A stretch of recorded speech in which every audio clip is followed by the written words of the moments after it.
so Fiona and I wanted to get together, talk about AHP's Day and to talk about our background as AHPs and how we've got to where we are and what our hopes are for our AHPs in Bolton. Didn't we, Fiona? We did, Rachel. So AHP Day is the 14th of October and we wanted to celebrate it. So I'm really proud of being an AHP and a radiographer, still registered. So I thought it would be a great opportunity for Rachel and I to have a conversation about how we've got to these positions and what it means for Bolton. Fiona, I was wondering what you would say to your younger self now if you were giving your younger self advice. I'd say it's best career. Radiography and AHPs is one of the best careers that you can ever go into. Don't be too hard on yourself. Follow your values and your integrity.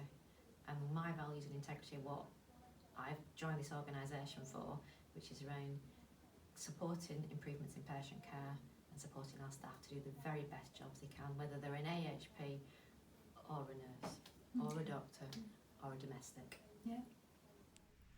And if I was going to speak to my younger self, I might say keep connected with the patients, keep connected with what you love and with what you're passionate about, and bring everything back to the patients and find people that support you, that help to grow you. And the other thing that I would think about is that sometimes it's the difficult situations that you really grow from and that you really learn from, and they can feel horrible at the time, but that as long as you use your clinician skill to reflect and to learn and to grow, then they're the things that will help to take you forward. Absolutely, and I think there aren't many AHPs that are chief executives. No. And as a radiographer, I'm really proud of being a chief executive and an AHP.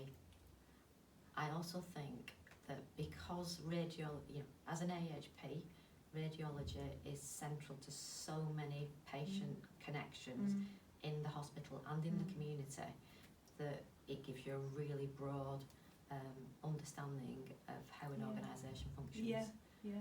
And that goes for many therapies. It does, yeah, it does. We understand about how to collaborate, how to work together, how the system works, and I was so proud of everybody during the pandemic and the people that moved from, say, working in musculoskeletal to the community or to the critical care wards, speech and language therapists who work with children were on the wards, and there were so many people that just upped and shifted, and that flexibility, that positivity, that willingness to learn was just so fantastic to see. I was so proud of everybody at that time, and I think you're right that it's the way that we can work across the system that enabled that to happen so well. Yeah, I think it's spot on, Rachel. I think that as an AHP, you are able to be flexible around your role, and I think the fact that our staff were able to lift and shift and continue to change because they are able to be reactive to patients because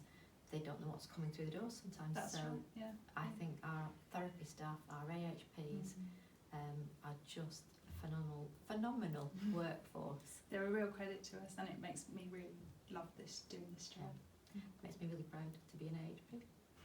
So this is a real interest for me. It's really important that we in Bolton are growing our own staff from the local community, and so that our staff here reflect our local community. So actually what we're doing on AHP's Day, we're making a start by leading some assemblies in secondary schools from children aged 11 upwards, and we're going to talk to them about about all our 8 AHP careers that we have in Bolton working for this trust, and we're going to enable the children in the assembly to ask us questions about our roles. And I'm just hoping that I sow the seed really early on for those children at secondary school to think this is something that I could really enjoy doing.